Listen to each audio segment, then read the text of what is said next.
जब सरकार मुझे सांस्कृतिक मंचों पर जगह नहीं देगी और मेरे इवेंट्स कैंसिल कराएगी तो मुझे अपनी बात रखने के लिए कोई मंच तो चाहिए ना।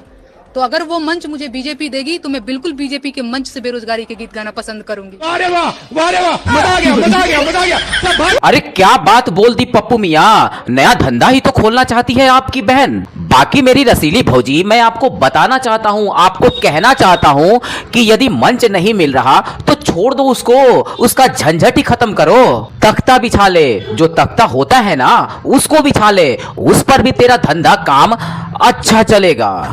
जोर जोर से बोल के लोगों को स्कीमें बता दे। खर्चा कम होगा, कमाई मोटी होगी और उस धंधे में लोगों की कमी बिल्कुल भी नहीं होती, ठंड के समय और भी बढ़ जाएगी। Fighting for participation. You are not fighting for power. Please understand. You are fighting for participation. You are not fighting for control of the university. You are fighting for entry into the university. Right? You are saying, what is this whole structure? I'll give you one thing. The actual history of India is also your history. अरे कहना क्या चाहते हो? आज तो पप्पू मियाँ ने बच्चों तक को नहीं छोड़ा। वो सोच रहे होंगे बेचारे, काश आज हम लोग क्लास को बंक कर दिए होते। कम से कम इस टॉर्चर को झेलना तो नहीं पड़ता। बच्चे तैयारी कर रहे थे गधे के स्केलेटन पर, उस पर रिसर्च करेंगे, लेकिन उनको क्या पता था कि जीवित मिल जाएगा। राहुल गांधी की उम्र शादी से पार जा रही है और पहले जो शादी वो भी क्रिकेट टूटने के बाद वो तो जो कड़ाई करता ही है ना वो आगे। अरे मेरे आलू चाचा, ऐसा बिल्कुल भी मत कहिए। आप मेरे पप्पू मियाँ को जोकरई वाला कहेंगे, ऐसा कैसे चलेगा? मेरे आलू चाचा, आप अपने समाज में सबको नहीं जोड़ सकते। आपकी कैटेगरी अलग है और हमारे पप्पू मियाँ की कैटेगरी जो है सबसे अलग है। हमारे पप्पू मियाँ स्टैंड अप कॉमेडियन है और आप पुराने वाले जोकर। हाँ, एक सिमिलरिटी दोनों में है, आप दोनों ही काफी मजा देते हो, इसमें कोई दो राय नहीं है। लेकिन हाँ, आप मजे मजे में मजा आगे की जनरेशन को और मजा देने के लिए प्रोडक्ट भी निकाल चुके हैं। देखिए, मुझको बाबूजी ने पार्टी से नहीं निकाले हैं, ना घर से निकाले हैं, बल्कि वो एक काम किए हैं कि अपने से थोड़ा मुझको दूर पे रखे हैं, ताकि मैं अपने पैर पे खड़ा हो जाऊं और मुझको जिम्मेवारियां समझ में आए, देश को अच्छे से चलाऊं। और जो व्यक्ति इसको मजाक मानते हैं वो एक बार उस सूर्यवंशम फिल्म देख लीजिएगा। हीरा ठाकुर कितना बड़ा आदमी बना, इसका अंदाजा नहीं है। तो आप लोग ये फेर में मत पड़िए कि तेज प्रताप अभी कुछ नहीं बोला है, मुझको देश चलाना। बिल्कुल लल्लू के लाल, मेरे आलू के लाल, तुझको ही देश चलाना है। अगर तुम देश नहीं चलाओगे तो देश बेचारा चल ही नहीं पाएगा। ये तो लेटेस्ट न्यूज है। देश तो बिल्कुल भी नहीं चाहता कि मोदी के समय अर्थव्यवस्था बढ़े, और मान लीजिए ऐसा होने लगेगा, फिलहाल जो हो रहा है उस पर तुम और तुम्हारी बहन रबीसा बानो जो है डंडी रोना शुरू करेंगे, और आप अपने हिसाब से लगा सकते हैं। अच्छा 2015 में भारत 10वें नंबर पर था, 2025 में चौथे नंबर पर आया। $2.1 ट्रिलियन से बढ़कर $4 ट्रिलियन का हो गया। 10 साल में $2 ट्रिलियन का आकार बढ़ा तो है। नंबर में अच्छा करने के बाद भी कुछ तो है जो इसकी खुशी को वास्तविक नहीं बनाती। क्लास में आप थर्ड आए हैं, यह बड़ी बात तो है, लेकिन 100 में 90 अंक लाकर थर्ड आए हैं या 100 में 30 नंबर लाकर थर्ड आए हैं। जरा यह भी पूछ लीजिए, पास मार्क से 1 अंक ज्यादा लाकर कोई कह सकता है कि वह टॉप कर गया, क्योंकि पूरा क्लास फेल। अरे मेरी रवीसा भौजी, तू पहले भी रोती थी, आज भी रो रही है, और ऐसा लगता है कि आगे भी रोती रहेगी। रवीसा भौजी को न जाने कौन सा कीड़ा काट लिया है कि अच्छा होने पर भी अपना ज्ञान पेलती रहती हैं। इन लोगों के सामने अगर कोई देश की तारीफ कर दे, मोदी की तारीफ कर दे, तो वो सीधा आरएसएस वाला, बीजेपी वाला हो जाता है, जैसा थरूर साहब के साथ हुआ। तो चलिए शुरू करते हैं। शशि थरूर जी बीजेपी के सुपर प्रवक्ता हैं, जो बीजेपी के लोग नहीं कह पा रहे हैं। मोदी जी की चमचागिरी या मोदी जी का गुणगान जितना वो नहीं कर पा रहे हैं, और बीजेपी के लोग उससे ज्यादा शशि थरूर कर रहे हैं। शशि थरूर को पता है कि पहले की सरकारों ने क्या किया। पहले की सरकारें ढोल नहीं पीटती थी, तो ये शब्द वापस लेना चाहिए कि पहले ऐसा नहीं हुआ है।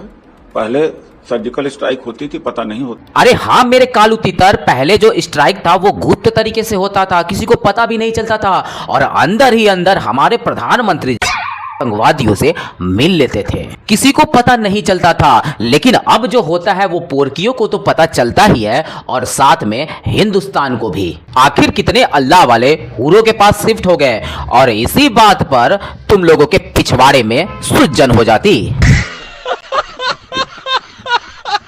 मदरसे में कुरान के साथ संविधान पढ़ाने में, एक मिनट, मदरसे में आज मेरी टच से जितने मदरसे जुड़ते हैं उनसे पहले 9 बजे से 2 बजे तक किसी मदरसे में हिंदी इंग्लिश के सिवा, मैथ गणित के सिवा कोई कुरान पढ़ते हुए देखता हो? वहाँ पे मैं कराती हूँ अपने, मेरा सब में करवाओ ना आंटी। आप जाकर वंदे मातरम और जय, लेकिन वंदे मातरम नहीं गवाते हो ना, मैं करवाते ना वंदे मातरम, उसमें भारत माता की जय बोलना होता है। आप अभी नहीं बोल रहे, वहाँ क्या करवाते?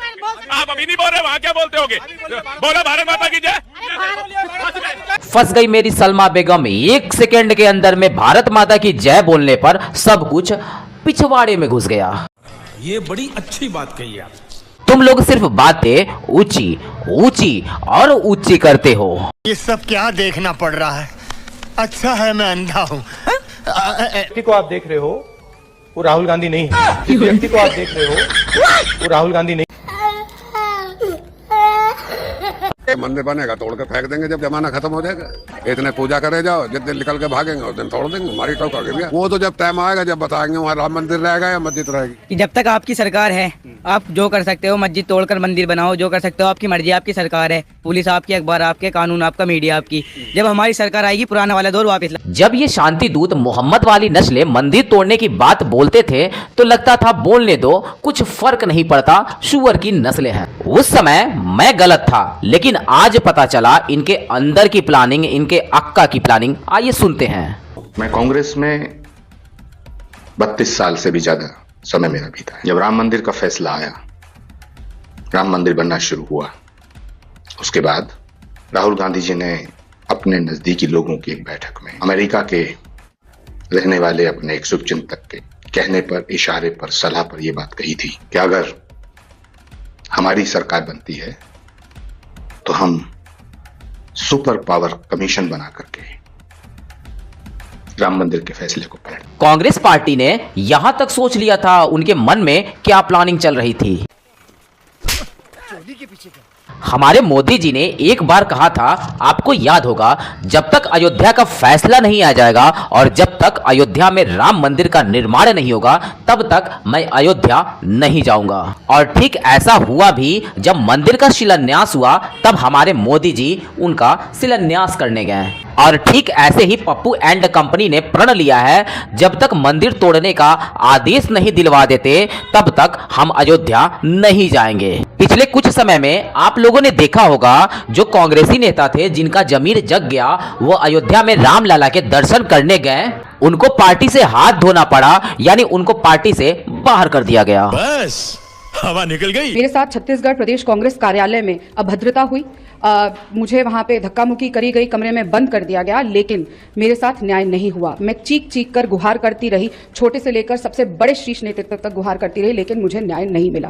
और सिर्फ इसलिए नहीं मिला क्योंकि मैं राम मंदिर होकर आई, मैं राम लल्ला के दर्शन कर आई और मैं अपने आप को इस बात से रोक नहीं पाई। जिस दिन से 25 अप्रैल को मैं राम लल्ला के दर्शन करते आई हूँ, मुझे निरंतर विरोध का सामना करना पड़ रहा है। अब इन जैसे सैकड़ों नेता है जिनका जमीर जगह था, जो प्रभु राम के दर्शन करने चले गए थे, आज उनकी हालत ऐसी है कि पप्पू एंड कंपनी उनको परेशान कर रही है। आने वाले समय में जो प्रभु राम का विरोधी है, जो मंदिर तोड़ना चाहता है, उनका बहुत ही बुरा वक्त आने वाला है। आप लोग कमेंट में बताइए। तो हेलो दोस्तों, मैं Abhay Nagvanshi, change your luck, zero से हीरो तक में आपका स्वागत है।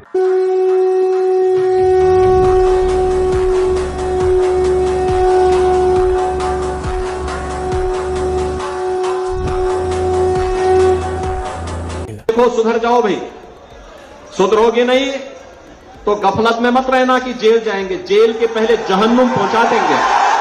भाई, जो आम श्रद्धालु है उसके लिए भगवान राम का मंदिर है, उसके लिए जय श्री राम। लेकिन जो कानून को नहीं मानेगा उसका राम नाम सत्य है भी तय। सीधी बात, नो बकवास। हमारे योगी बाबा इन सब बातों में बिल्कुल भी विश्वास नहीं रखते कि आप पकड़े जाएंगे, आपको कड़ी से कड़ी सजा मिलेगी। वो कुछ ऐसा करते कि फालतू का खर्चा, फालतू का जो झंझट है सब खत्म हो जाता। पुलिस का झंझट, वो जेल में बैठे मुफ्त रोटी तोड़ने का झंझट, इन सब बातों में हमारे योगी बाबा तनिक भी विश्वास नहीं रखते।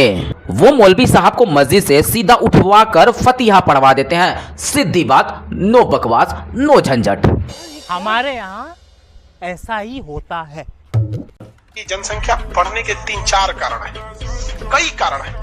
पहला तो एक आदमी का मान्यता है कि भैया बच्चे ऊपर वाला देता है कि 2 बच्चे होना चाहिए, 2 क्यों होना चाहिए? अरे अल्लाह की देन है, अल्लाह की देन है, अल्लाह जितने देंगे उतने लिया जाएगा। बहुत सारी दवाइयाँ आती हैं, वो दवाइयाँ खा लीजिए, उसके बाद कहिए कि ऊपर वाला। खान सर, आप अपने कोचिंग में ये भी पढ़ाया करिए कि देखो बच्चे अल्लाह मियाँ की देन है, सब कुछ अल्लाह मियाँ का देन है, लेकिन बच्चे कंट्रोल करना इंसान का काम है। अल्लाह मियाँ हूरों को छोड़कर तुम्हारी कान में थोड़ी बोलेंगे। मैं नहीं बताऊंगा। हो गया अब्दुल चाचा, हो गया, 24 हो गए, बहुत है। कांग्रेस वाले क्या कर रहे हैं आपको मालूम?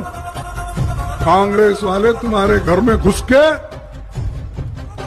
अलमारी तोड़ के पूरा पैसा निकाल के बाहर सब लोगों को बांट रहे, मुसलमानों को बांट रहे। जिनके बच्चे ज्यादा है उनको ज्यादा मिलेगा। भाई आपके पास बच्चे नहीं तो मैं क्या। लगता है जितनी भी गंदी और घटिया सोच है वो पप्पू एंड कंपनी ने ही सोच रखी है। ये मंदिर तोड़ना, मंदिर गिरवाना, ज्यादा से ज्यादा बच्चे पैदा करना, ये सब अंदर की बात थी ना। अब बेचारों का अंतिम समय आ गया है ना, और अंतिम समय में सच्चाई कुछ ना कुछ मुंह से बाहर निकल ही जाती है। Sorry sorry sorry sorry sorry. मैंने एक लड़की के फर्जी आईडी बनाया था जिसमें एक लड़की की फोटो पोस्ट करके बदनाम कर रहा था। आप इस तरह की गलती ना करें जिसकी सजा मुझे मिल। तो तुम ही हो अंजलि प्रिया, मिल गई ना सजा, सुधर गए ना। बहुत अच्छी बात है, अच्छी किस्मत है तुम्हारी जो हमारे योगी बाबा के रेंज में नहीं आए, वरना परिवार वालों को पछतावा बहुत ही होता। पैदा तो हमने लड़का किया था, बेचारा छक्का होकर टपक गया। अच्छा काम करता है, जो अच्छा काम करता है उसको जिताया जाता है। तो मोदी भी अच्छा कर रहा है। हाँ, जोगी करता है, मोदी की वजह से जोगी करता है ना। अगर जो मोदी जीता तो जोगी आता है। किसी का बल काटते हैं, काट देते हैं लड़की लड़का के, तो जोगी ला लेता है। जोगी छोड़ता नहीं, घर भी उधेड़ देता है और उनको तो बर्बाद कर दे। लगता है बेचारी आंटी जी भूल गई कि केजरीवाल की रैली में आई हैं, आम आदमी पार्टी की रैली में आई हैं। लेकिन चलो ठीक है, इन्होंने जो बात कही है बिल्कुल ही सही बात कही है। नाम की कोई धर्म है ही नहीं, हिंदू धर्म केवल धोखा है। मोदी जी को अगर और शक्ति मिलेगी देश में तो समझो फिर इस देश में सनातन धर्म और आरएसएस की हुकूमत। राम और कृष्ण को ईश्वर नहीं मानूंगा और ना ही उनकी कभी पूजा करूंगा। जब कुत्ता, बकरी, सुअर, लोमड़ी और गधा सब एक घाट पर पानी पी रहे तो समझ लेना दूसरे घाट पर उनका बाप होगा शेर, बब्बर शेर, सबका बाप। क्या बात है सर, क्या बात है सर, क्या बात, ये बात है। और उसी शेर, उसी बाप से पंगा लेने के लिए कुछ गधे और गधहियां सनातन धर्म का सहारा ले रहे हैं। सनातन को गाली देने वाला उन्होंने एक पूरा संगठन बना रखा है। ममता बानो को तिलक लगाने में दिक्कत है। हमारे बैल बुद्धि एंड कंपनी चारा स्पेशलिस्ट लालू यादव के घर में ही ताजिया उठाया गया।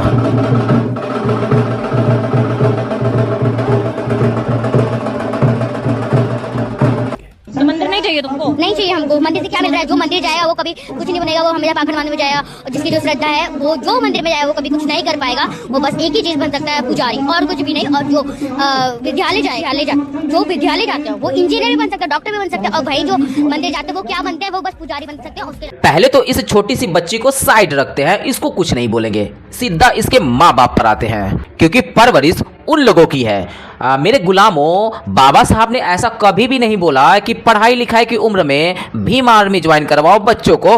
भीम आर्मी ज्वाइन करवाकर उनको ऐसा ज्ञान पेलो कि हिंदुओं से नफरत करो, मंदिरों को गाली दो।